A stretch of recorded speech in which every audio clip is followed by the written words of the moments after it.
morning, students. Welcome back to the class. Students, today we are going to solve numerical problems based on Kirchhoff's laws. As you have already done the numericals based on Wheatstone Bridge last time, today we are going to solve the problems based on Kirchhoff's laws. We have two laws given by Kirchhoff's, and those two laws are, ठीक है, I'm not going to explain you the laws in detail because they have already been done with you. We are only going to apply those laws while solving the numerical problems, but still मैं आपको थोड़ा सा उसका recap दूंगी कि Kirchhoff's laws, दो laws दिए थे किरचॉफ्स ने. एक को हम कहते हैं करंट लॉ, ठीक है, और इसको हम जंक्शन लॉ भी कहते हैं, ठीक है. It explains it is with regarding to the currents, that the currents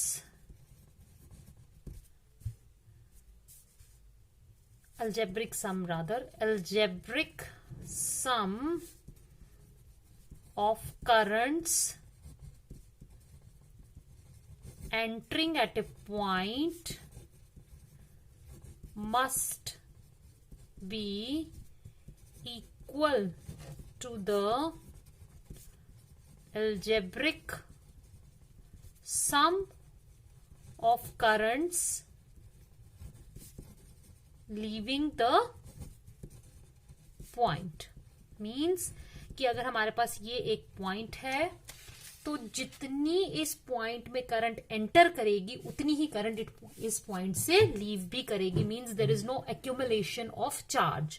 so to be very precise, this law is based on the conservation of charge. ठीक है, आपको कई बार ऑब्जेक्टिव भी आता है कि किरचॉफ्स का कौन सा लॉ जो है वो कंजर्वेशन ऑफ चार्ज के ऊपर बेस्ड है. तो that is the first law. Current entering the points, suppose ये तीन करंट से जो एंटर कर रही हैं, they must be equal to the current leaving the point. मतलब किसी भी पॉइंट के ऊपर there is no accumulation of charge. जितनी करंट उस पॉइंट पे एंटर करेगी उतनी ही करंट उस पॉइंट से लीव भी करेगी. Suppose this is I1, I2, I3, I4, I5 and I6. ठीक है, तो I1 plus I2 plus I3 must be equal to I4 plus I5 plus I6. इसका मतलब हुआ कि I1 plus I2 plus I3 minus I4 minus I6 minus I6 is equal to 0. तो automatically sign convention यहां ये बन जाती है कि करंट जो एंटर करती है एक पॉइंट पे, अगर आप उसको पॉजिटिव लेते हो तो करंट जो उस पॉइंट से लीव करेगी उसके साथ आपको नेगेटिव साइन अटैच करना पड़ेगा. ठीक है, तो it becomes the sign convention that the currents entering the points are assigned as positive sign and the currents leaving the point are assigned negative signs. जब हम बात करेंगे कि algebraic sums at a point, algebraic sum of currents at a point meeting at a point is equal to 0. ये sign conventions कब लगेंगी? जब हम ये बोलेंगे कि इस पॉइंट के ऊपर जितनी भी करंट्स मीट कर रही हैं, अब लीविंग और एंटरिंग वाला नहीं रखेंगे, हम क्या कहेंगे कि जितनी भी करंट्स मीट कर रही हैं इस पॉइंट के ऊपर, कुछ करंट्स उस पॉइंट पे एंटर करेंगी और कुछ करंट्स उस पॉइंट से लीव करेंगी. ठीक है, तो जो एंटर करेंगी उनको हम पॉजिटिव साइन असाइन करेंगे और जो लीव करेंगे उनको हम नेगेटिव साइन असाइन करेंगे. दूसरे तरीके से आप इसको कह सकते हो कि the currents entering the point must be equal to the currents leaving the point. ठीक है, this was first law. And the second law is loop law. ठीक है, इसको हम वोल्टेज लॉ भी कहते हैं. क्या कहते हैं? Voltage law. इसके लिए ये it is based on the conservation of energy.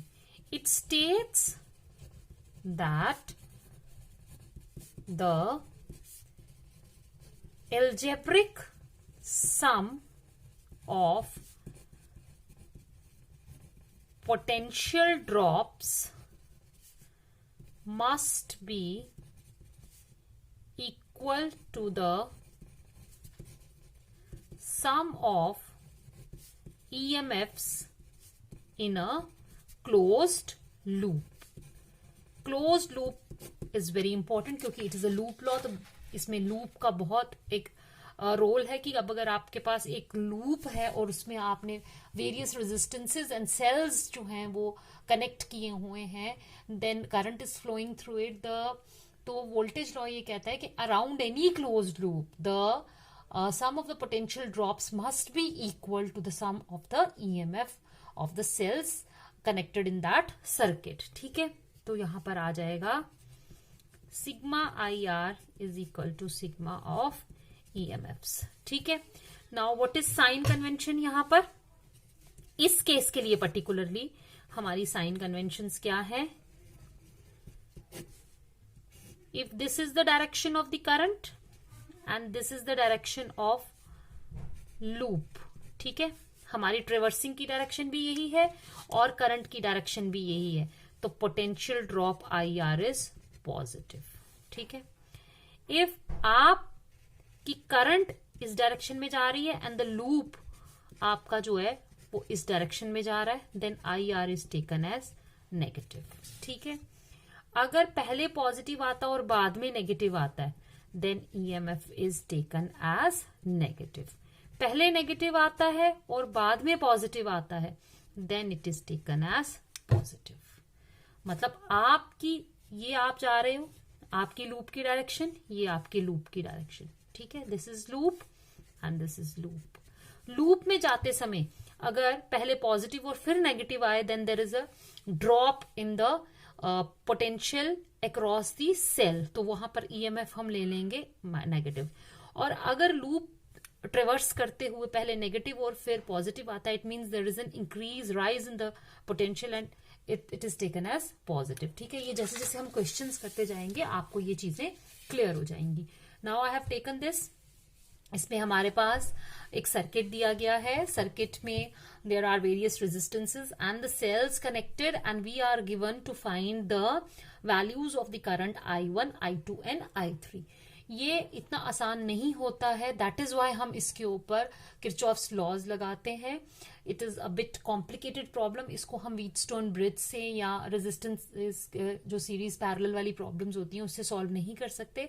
तभी हम जो जिन प्रॉब्लम्स को हम वो वाले तरीके से सॉल्व नहीं कर सकते, वहीं पर हम लोग किरचॉफ्स लॉ लगाते हैं, क्योंकि किरचॉफ्स लॉज लगाने से ये प्रॉब्लम सॉल्व करना ईजी हो जाती है। तो ठीक है, सबसे पहले हम लोग ले लेंगे ABCFA। ठीक है, वोल्टेज लॉ जो है that is applicable only for the closed loops, that is why it is named as loop law also. तो applying voltage law to the loop, इसको मैं यहां पर इस तरीके से सेपरेट कर देती हूं। Applying voltage law to the loop, ठीक है, ABCFA। क्लोज लूप जब भी हम लोगों ने मेंशन करना है तो जहां से हम स्टार्ट होते हैं, जिस पॉइंट से, वहीं पर आकर हमें इस पर खत्म करना होता है। तो अगर स्टार्टिंग में ये है तो लास्ट में भी ये आएगा। आप इसको ABCF तक मत छोड़िएगा, then it is not a close loop. When you are talking about the close loop, ABCFA close करना है उसको। ठीक है, सबसे पहला पॉइंट ये आ गया। जिस डायरेक्शन में आपने इसको लिखा है, जिस ऑर्डर में आपने इसको लिखा है, आपने उसी ऑर्डर में चलना है। तो मैंने लिखा है ABCFA, तो मेरी डायरेक्शन ट्रेवर्सिंग की ये आ गई। इट मीन्स दिस इज कौन सी डायरेक्शन है ये? Clockwise direction. ठीक है, तो अब जब हम इस डायरेक्शन में चल रहे हैं, देखो ये हमारी, यही जो मैंने यहाँ पर लूप बोला ना आपको, ये है लूप में चलने की डायरेक्शन। तो आप लूप चल रहे हैं A से B पर। ठीक है, जब आप A से B पर चले तो आपको I1 करंट की डायरेक्शन और आपके लूप के चलने की डायरेक्शन, मतलब आप चल रहे हैं A to B and the current is moving from B to A, it is negative. तो आपका रेजिस्टेंस जो यहाँ पर 2 ओम है, उसके अक्रॉस जो पोटेंशियल ड्रॉप आएगा that will be negative, that is -2I1। ठीक है, इक्वल टू मैं यहां लगा दूंगी और देखूंगी कि जब हम यूं चल रहे हैं, ठीक है, आपकी डायरेक्शन और बैटरी के पॉजिटिव टर्मिनल पहले आता है, नेगेटिव बाद में आता है, तो ऐसे केस में EMF is taken as negative. ठीक है, अब हम चले और यहां पर जब हम पहुंचे तो 6 ओम रेजिस्टेंस में अगर I2 करंट जा रही है तो हम लोग C से F आ रहे हैं और करंट की डायरेक्शन F2C है नेगेटिव, तो आपके पास आ जाएगा -6I2। ठीक है, नाउ जब आप यहां से आए तो आपके नेगेटिव टर्मिनल पहले आया और पॉजिटिव बाद में आया, तो जब ऐसा होता है, ये देखो मैंने साइन कन्वेंशन में कहा है, तो EMF is taken as positive. तो मेरी जो इक्वेशन बन गई वो बनी, ये मेरी बन गई इक्वेशन नंबर 1। ठीक है, now similarly we will take the loop FCDEF, applying voltage law to the loop FCDEF। ठीक है, जब आप F से C पर जा रहे थे तो आपकी डायरेक्शन F से C थी, करंट की भी डायरेक्शन F से C थी, तो अब आपका इसके अक्रॉस जो पोटेंशियल ड्रॉप आएगा वो 6I2 इक्वल टू का साइन मैंने यहां लगाया। जब आप यहां से चल रहे थे आपकी डायरेक्शन है F2C और आपका पॉजिटिव टर्मिनल पहले आया, नेगेटिव बाद में आया, so it will be taken as -27। Then C to D कुछ नहीं है, D to E आए आप। ठीक है, आपकी डायरेक्शन है D to E, करंट की डायरेक्शन है E to D, तो ये क्या हो गया -4I3। Clear, this will be your equation number 2। Now हम इस पॉइंट के ऊपर अब करंट लॉ लगाएंगे, जंक्शन लॉ लगाएंगे, applying current law to the junction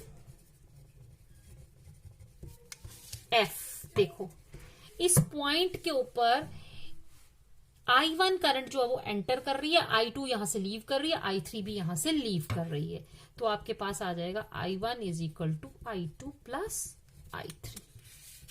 simple, इसको रख लिया मैंने इक्वेशन नंबर 3। देखो इस पॉइंट के ऊपर ये देखो, ये करंट एंटर कर रही है लेकिन ये करंट लीव कर रही है और ये करंट भी यहां से लीव कर रही है, तो according to the current law, junction law, the currents entering must be equal to the currents leaving. ठीक है, तो अब हमने क्या करना है, I1 की ये जो वैल्यू है इसको मैं सब्सटीट्यूट, इन दोनों में से किसी, दोनों में से नहीं, एक ये वाली इक्वेशन, क्योंकि I1 इसी में है, जिसमें I1 है वहां पर आप सब्सटीट्यूट कर देंगे। तो substituting the value of I1 in equation 1 क्या आ जाएगा मेरे पास, -2, I1 की जगह लगाऊंगी मैं I2 plus I3 -6I2 is equal to 3, -2I2 -2I3 -6I2 is equal to 3। क्या आ जाएगा यहां पर, -8I2 -2I3 is equal to 3। ये आ गई मेरी इक्वेशन नंबर 4। ठीक है, अब मुझे सॉल्व करना, एक ये इक्वेशन आई मेरी I2 I3 की, एक ये इक्वेशन आई मेरी I2 I3 की। इसको सॉल्व करने के लिए मैं क्या करूंगी, सबसे पहले मैं मल्टीप्लाई करूंगी इसको, 4th को बाय 2। ठीक है, मल्टीप्लाइंग 4 बाय 2 वी गेट, क्या आएगा हमारे पास, -16I2 -4I3 is equal to 3 into 2 कितना हो गया, 6। ये बन गई इक्वेशन नंबर 5। नाउ सबट्रैक्ट, ये I3 है, सबट्रैक्टिंग सेकेंड फ्रॉम 5th। ठीक है, तो सबट्रैक्ट करने के लिए मैं क्या करूंगी, 6I2 इधर लिखते हैं, 4I3 is equal to 6 and second लिखेंगे 6I2 minus 4I3, 6I2 minus 4I3 is equal to -27। ठीक है, इसमें माइनस साइन आएगा, इसमें प्लस आएगा, इसमें प्लस आ जाएगा, ये और ये cancels out, -16 and minus this क्या आ गया, -22i2 is equal to 33. And what is I2 equal to? 33 upon 22. And that is equal to, minus है ना यहाँ पर, बिकॉज माइनस और माइनस, तो यहाँ माइनस आ जाएगा. It will be -3/2 and it is -1.5 ampere. Clear? I2 की वैल्यू निकल आई हमारे पास. Now we will find out the value of the rest of the two currents, that is I1 and I3. तो सबसे पहले मैं लिखूंगी इक्वेशन नंबर 1 और देखो I1 I2 की वो इक्वेशन है, ठीक है, और ये equation number 1 and this is, अगर मैं इस इक्वेशन में अब राइट करते हैं, राइटिंग इक्वेशन 1 क्या है, -2i1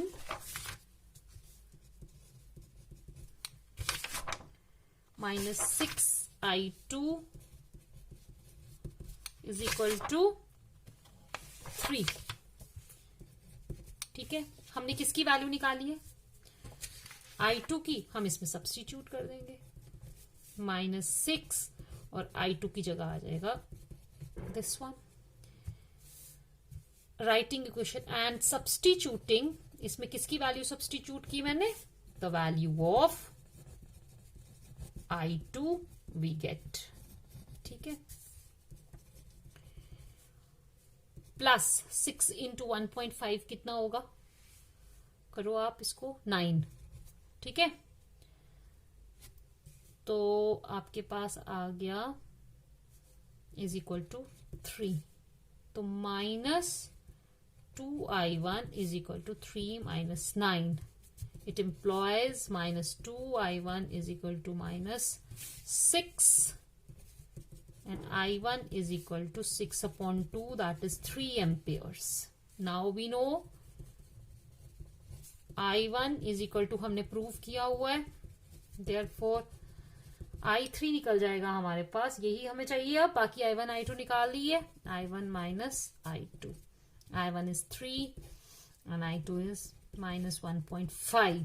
तो I3 हमारी आ जाएगी 4.5 एम्पेयर्स. जो भी आपकी वैल्यूज आई हैं उनको बॉक्स में रख दीजिए ताकि हमें पता चल जाए हमने क्या क्या निकालना है. तो देखिए, अगर हम किरचॉफ्स लॉ लगाते हैं तो हमारी प्रॉब्लम्स इजीली इक्वेशंस की फॉर्म में आ जाएंगी और फिर वहां से हम इक्वेशंस को सॉल्व करेंगे. और जैसे आप मैथमेटिक्स में वैल्यूज निकालते हैं, वहां XY होता है, यहाँ पर आपका I1 I2 है, and you very easily you can find out the values of the currents जो आपको पूछी गई है. So let's do another question. एक और क्वेश्चन करेंगे, आपको ये चीजें और क्लियर हो जाएंगी. ठीक है, जैसे जितनी आप इन क्वेश्चंस की प्रैक्टिस करोगे उतना ही आपके लिए ये चीजें करना आसान हो जाएंगी. वैसे देखने पर हमें लगता है कि ये बहुत टफ है, मगर ये इतनी टफ नहीं है. It only needs little bit of practice. अगर आपका मैथमेटिक्स में, अगर आपने 10th में अच्छे से इक्वेशंस वाला चैप्टर पढ़ा हुआ है तो आपको ये बिल्कुल भी मुश्किल नहीं लगेगा. अगर नहीं पढ़ा है तो अब पढ़िए, अब सॉल्व कीजिए इन प्रॉब्लम. सो हमारी नेक्स्ट प्रॉब्लम में we have a loop PQRS और इसके साथ हमने कनेक्ट की है एक battery and a resistance of 10 ohm. तो हमें कहा गया है to find out the currents in the respective branches. ठीक है, मतलब हमने I1 निकालना है, फिर I माइनस I1 निकालना है, I1 माइनस I2 निकालना है, I2 निकालना है और I minus I1 plus I2 निकालना है. ठीक है, तो हम सबसे पहले इसमें लेंगे, पहले ये वाला लूप लगाएंगे, applying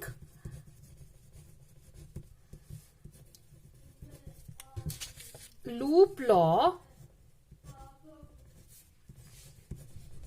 to the loop PQSP. ठीक है, अब देखिए आप P से क्यों जा रहे हैं, करंट भी नहीं जा रही है. 10I1 प्लस 5I2, इसमें 5 ओम्स के रेजिस्टर में भी I2 करंट सेम डायरेक्शन में, और ये I माइनस I1 जो है इसकी डायरेक्शन है P टू S और हमारी डायरेक्शन है S टू P, इसलिए -5i माइनस i1 और इसके क्रॉस कोई बैटरी नहीं लगी इसलिए equal to 0.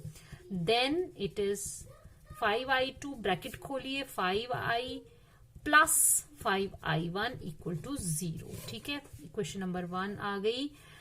10i1 plus 5i1 कितना हुआ 15i1 plus 5i2 minus 5i equal to 0.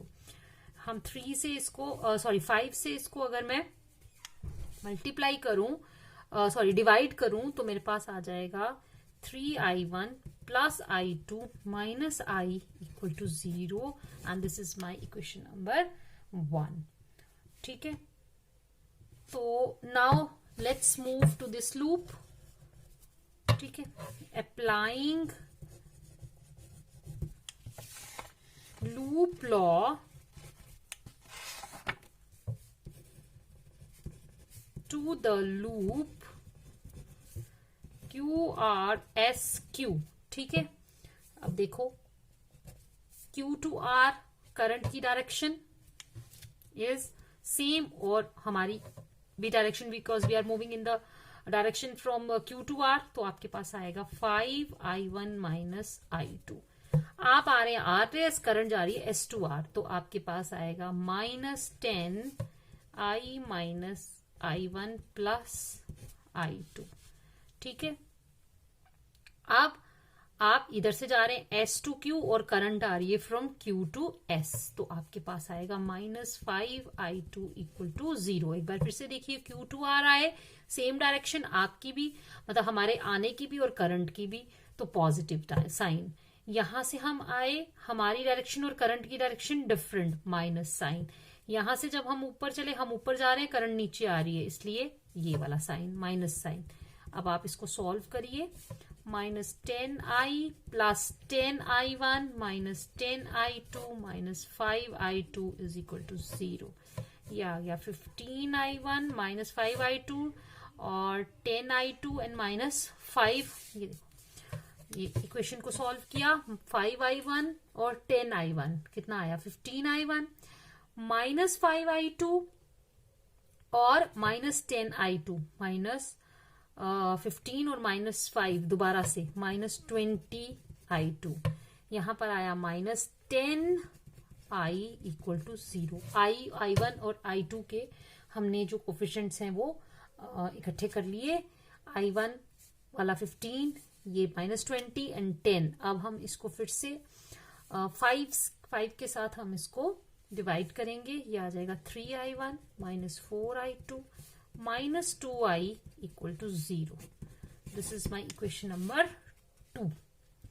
देखिए एक बार फिर से इसको सॉल्व करिए. -10 plus 10i minus 10i2 minus 5i2. एक बार, क्योंकि अगर हमारी इक्वेशन बनाने में गलती होगी तो हमारे आंसर्स भी गलत हो जाएंगे, तो इसलिए पहले से ही हमने बड़े ध्यान से करना है.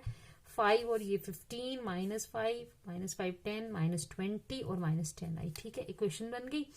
अब 5 3 से 15, 5 4 से 20, 5 2 से 10. ये हमने 5 के साथ इसको डिवाइड कर दिया.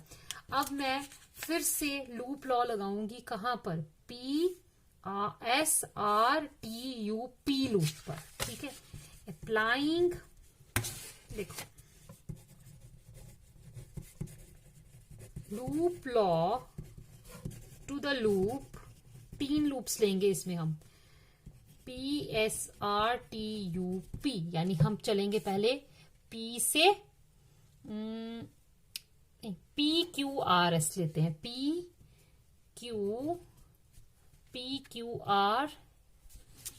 PQ यहां से आएंगे PQRTUP पर.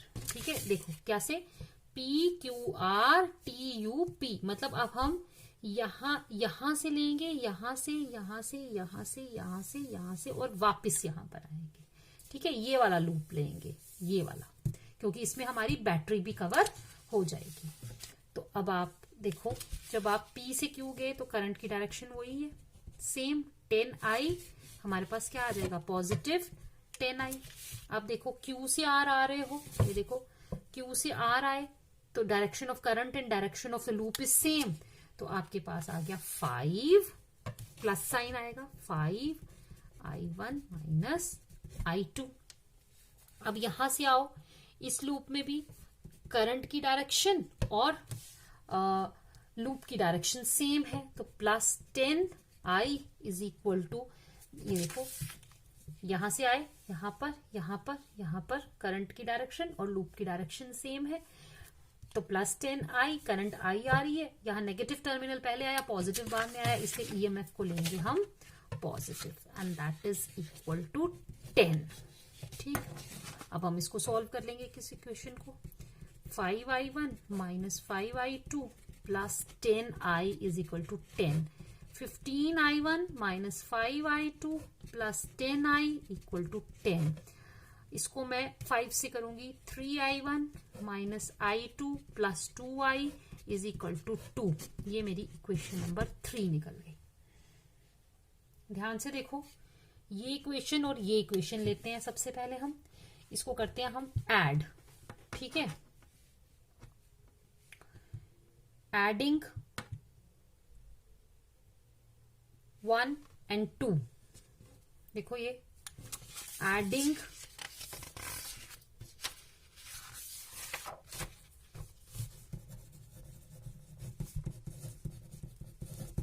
1 and 2। 1 में 3I1 और 2 नहीं 3, एडिंग 1 and 3। देखो इसमें 3I1, इसमें 3I1, कितना बन गया, ऐड करेंगे तो 6I1।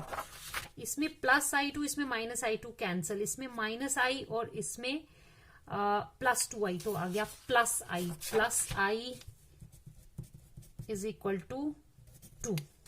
देखो ठीक है, ये क्वेश्चन नंबर बन गई हमारी 4। इसको रहने दो ऐसे। अब हम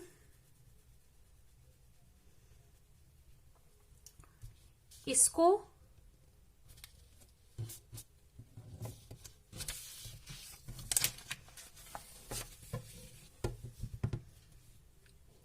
now we will solve first and second. अच्छा, हम क्या करेंगे कि फर्स्ट को मल्टीप्लाई करते हैं, क्योंकि यहां पर हमारा I है ना और यहाँ पे माइनस 2I है, हम I को खत्म करते हैं यहां से। इसको फर्स्ट को मल्टीप्लाई करो 2 के साथ और इसके साथ आप इसको सब्ट्रैक्ट कर दो। तो सबसे पहले हम लिखेंगे मल्टीप्लाइंग 1 with 2 वी गेट, क्या आता है 6I1 plus 2I2, 6I1 plus 2I2 minus I minus 2I equal to 0। ठीक है, और and subtracting, this is equation number 5, and subtracting third from fifth we get। ठीक है, फिफ्थ लिखो ऊपर और थर्ड लिखो नीचे।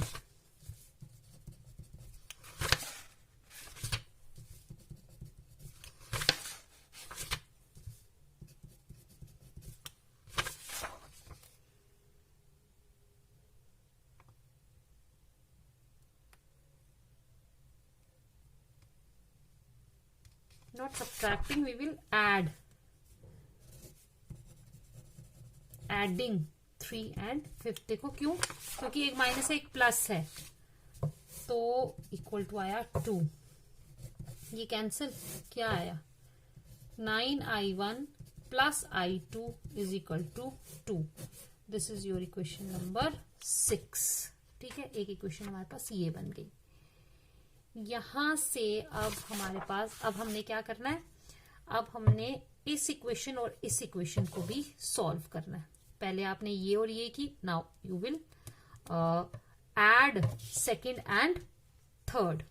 एडिंग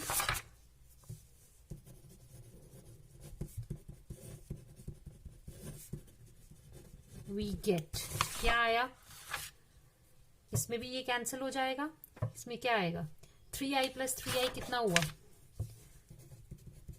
6i1, ठीक है, और ये आया -4i2 और -i2, -4 और -i2 कितना हुआ -5i2, ठीक है, और यहाँ -2i था, यहाँ +2i है, ये कैंसिल हो गया, इक्वल टू आया 2। ये मेरी इक्वेशन नंबर बन गई 7, ठीक। अब मैं क्या करती हूं, इसको मल्टीप्लाई करते हैं हम 5 से, और इसके साथ ऐड कर देते हैं। इसको मल्टीप्लाई किया 5 से तो क्या आया, 9 × 5 45i1 plus 5i2 is equal to 10, ठीक है, और ऐड करते हैं, प्लस करते हैं इसके साथ,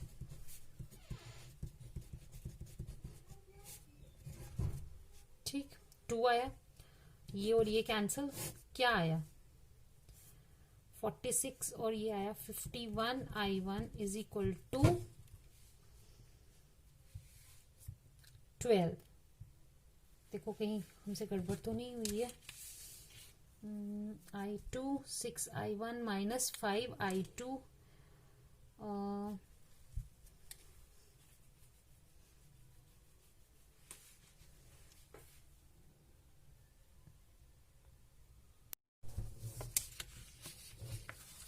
नाउ इट इज कितना आया हमारे पास यहाँ पे 51i1 इज इक्वल टू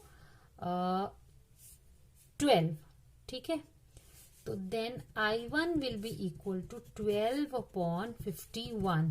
इसका मतलब है हम 3 से काट सकते हैं, 317 एम्पेयर, ठीक है। अब हम we will substitute it in equation number 4, substituting for i1 in equation 4, क्या आया 6 × 4 upon 17 plus i equal to 2, it is 24 upon 17 plus i equal to 2, it implies i equal to 2 minus 24 upon 17, that is 34 minus 24, that is 10 upon 17 ampere. तो i निकल गया हमारा 10 upon 17 ampere. अब हम i2 निकालने के लिए किसी भी इक्वेशन में सब्स्टिट्यूट कर सकते हैं, ठीक है। तो substituting for i1 in equation 6 कर लो, तो 9 × i1 कितना निकला हमारा, that is 4 upon 17 plus i2 equal to 2, तो it is 36 upon 17 plus i2 equal to 2, it implies i2 is equal to 2 minus 36 upon 17, and that is 34 minus 36 and that is minus 2 upon 17 ampere. तो ये हमारा i2 निकल गया -2 upon 17 amperes, ठीक है। आपके पास जब i1 और i2 की वैल्यू आ गई तो आप किसी भी ब्रांच में जो करंट है वो खुद निकाल सकते हो। Now let's move on to the third problem. क्या है ये, determine the current in each branch as shown in the figure, ठीक है। अब इसमें भी आपने i1 i2 और i3 या i2 plus i3 minus i1, ये भी हर ब्रांच में जो करंट फ्लो कर रही है वो आपने निकालनी है। तो मैं बेसिकली वो i1 i2 i3 निकालूंगी, बाकी आप खुद वर्कआउट कर सकते हैं। तो हम सबसे पहले वही करेंगे जैसे हम करते आए हैं, applying loop law to the loop ABCA। सबसे पहले आप इस पे आ जाओ, तो आपकी डायरेक्शन और लूप की डायरेक्शन और करंट की डायरेक्शन सेम है, तो 4i2 आ जाएगा। यहां से आओ, करंट i2 प्लस i3 आ रही है, डायरेक्शन सेम है, तो आ गया 2i2 प्लस i3, ठीक है। अब आप यहां से आए, ठीक है, तो आपकी और करंट की डायरेक्शन सेम है, तो आ गया plus i1 is equal to, ठीक है, 1 इंटू I1 हो जाएगा ना, इज इक्वल टू किसके बराबर है यहाँ पर, ये जो इसकी EMF है जो ली हुई आपने, that is 10, I think it is 10 volts, 10 volts. ठीक है, तो नेगेटिव पहले आता है, वो बाद में आता है, तो देन इट इज 10। तो आपके पास आया 4I2 plus 2I2 plus 2I3 plus I1 equal to 10। 6I2 plus 2I3 is equal plus I1 is equal to 10. This is our equation number 1. Now applying voltage law, equation number 1 आ गई। अब हम वो apply करेंगे loop law to the loop। अब आ गया हमारा ACDA, ACDA। A से C पर जब आप जा रहे हैं तो करंट की और लूप की डायरेक्शन ऑपोजिट है, तो आपके पास आ जाएगा -I1 और पॉजिटिव टर्मिनल पहले आया है इसीलिए -10 हम इक्वल टू के बाद लिख लेंगे। यहां से जब आप आए तो लूप की डायरेक्शन इज फ्रॉम, देखो C to D and current की डायरेक्शन भी C to D ही है, तो +2 into I2 plus I3 minus I1, और करंट की डायरेक्शन और लूप की डायरेक्शन डिफरेंट है, तो that is -4I1 minus I2 is equal to -10। ठीक है, अब हम इस इक्वेशन को सॉल्व करेंगे। -I1 plus 2I2 plus 2I3 minus 2I1 plus 4I1 minus plus हो जाएगा 4I2 इज इक्वल टू -10। ठीक है, तो देखो ध्यान से क्या आएगा, -I1, यहां पर ये माइनस है और ये I1, तो ये -4I1 है। ठीक है, -4I1 प्लस ये -I1 -2I1 -4I1 क्या आया, -7I1, 2I2 plus 4I2 6I2 plus I3 वाला 2I3 equal to -10। This is your equation number 2। ठीक है, नाउ यही लूप लॉ हम अप्लाई करेंगे टू द लूप BEDB। अब आया applying loop law to the loop BEDCB।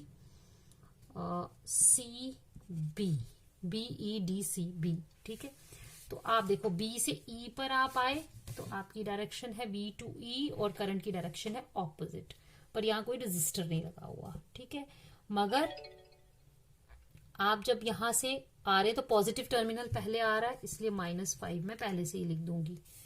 जब आप यहां से आए, यहां पर भी कोई भी करंट है बट कोई भी रेजिस्टर नहीं है।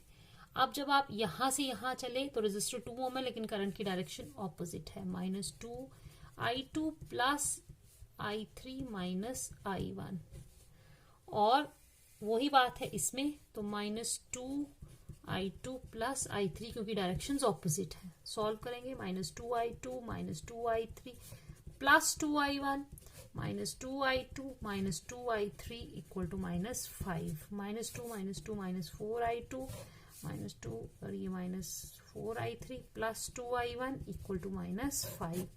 ये मेरी आ गई इक्वेशन नंबर 3। देखो ध्यान से, -2 ये, -2I3 -2I3 ये हो गया, और यहाँ पे आया +2I1 ये, तो हमारे साइंस जो है ये सही है, ये इक्वेशन हमारी बन जाती है।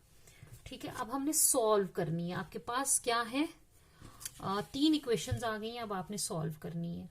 तो देखो सबसे पहले तो हम इन 2 इक्वेशंस को सॉल्व करें, क्योंकि इसमें 2I3 है, इसमें भी 2I3 है, तो हम सब्ट्रैक्ट करते हैं। सब्ट्रैक्टिंग सेकेंड फ्रॉम 1, 6I2 और माइनस करेंगे हम 6I2, 0 हो जाएगा। 2I3 0 हो जाएगा। ये आया I1 और इसको सब्ट्रैक्ट करेंगे तो ये 8 बन जाएगा। 8I1 it is equal to 10 और ये माइनस करेंगे तो क्या बनेगा 20। तो I1 तो हमारा निकल गया पहले ही, 20/8 दैट इज 4 5 और 4 2 4 2 8 एंड 4 5 20। तो आ गया 2.5 एम्पियर हमारी पहली करंट निकल गई। अब आ जाओ आप, सॉल्व करना है हमने, देखते हैं। ये है 4I3 और ये है 2I3, ठीक है।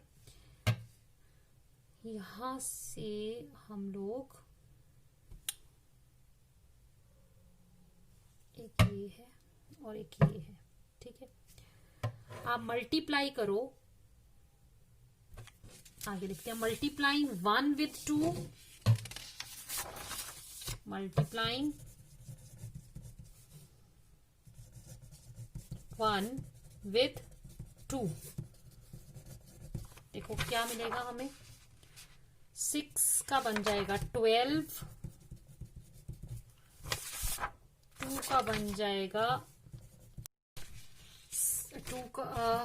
जाएगा 4 और I1 का बन जाएगा 2I1 equal to 20। This becomes your equation number 4। ट्रैक्टिंग इसको हम ऐड करेंगे क्योंकि ये एक प्लस है एक माइनस है। एडिंग 4 एंड थर्ड, ठीक है। थर्ड क्या है आपकी, -4 प्लस 2I1 इक्वल टू -5, ठीक है। ऐड करेंगे तो ये और ये कैंसिल हो जाएगा, ये आएगा 8I2 plus 4I1 is equal to 15। It becomes your equation number 5। अब देखो क्या क्या अब हम कर सकते हैं। नाउ ये कर लिया, then you multiply second by 2, ठीक है। सेकेंड को हम 2 के साथ मल्टीप्लाई करते हैं। Multiplying second by 2 we get -14I 1 plus 12I2 plus 4I3 equal to -20, ठीक है। और अब हम इसको ऐड करेंगे 3 के साथ। एडिंग विथ 3 वी गेट 3 क्या है -4। ये करने की हमें वैसे यहाँ जरूरत नहीं है, हम इसको यहाँ पर सिंपली इस इक्वेशन में 8I2 प्लस, हमने I1 की वैल्यू निकाल के रखी है, उसको सब्स्टिट्यूट करते हैं। 4 इंटू 2.5 इज इक्वल टू 15। क्या आया 8I2 plus 10 is equal to 15। I2 is equal to 5, तो I2 is equal to 5/8 amperes, ठीक है। अब हम किसी भी इक्वेशन में ये सब्स्टिट्यूट कर लेंगे I1 एंड I2 की वैल्यू, तो हमें I3 मिल जाएगी। तो हम फर्स्ट वाली में सब्स्टिट्यूट करते हैं। Substituting I1 and I2 in equation 1 we get, क्या आएगा 6 इंटू 5/8 प्लस 2I3, ये हमने फाइंड आउट करना है। And it is plus I1 निकाला है हमने, and that is 5/2 and that is equal to 10, ठीक है। आप देखो यहाँ क्या आया 30/8 plus 2I3 plus 5/2 is equal to ये 5/2, चलो इसको हम 15 लिखेंगे 4। तो 2I3 is equal to -5/2 -15/4 and plus 10। LCM ले लेते हैं हम इसका 4, ये आ गया -10 -15 एंड +40, कितना आया -25 और प्लस क्या आया ये 40, तो ये आया 15/4 एम्पेयर्स ट्वाइस I3। तो and what is I3 equal to 15/8 amperes. I hope आपको ये सॉल्व करना आ गया होगा। एक दो बार प्रैक्टिस करिए, आपको इनको सॉल्व करने में कोई बड़ी प्रॉब्लम नहीं आएगी। तो इनको जितना प्रैक्टिस करेंगे उतना आपके लिए ये इजी होती जाएंगी। ठीक है, जितने भी न्यूमेरिकल्स मैंने आपको करंट इलेक्ट्रिसिटी में करवाए हैं, अगर आप ये सारे न्यूमेरिकल्स भी करेंगे तो भी आपके काफी हद तक काफी सारे जो डाउट्स हैं वो क्लियर होंगे और काफी आपको प्रैक्टिस इसमें मिल जाएगी। तो thank you so much. Till then, goodbye, stay home, stay safe.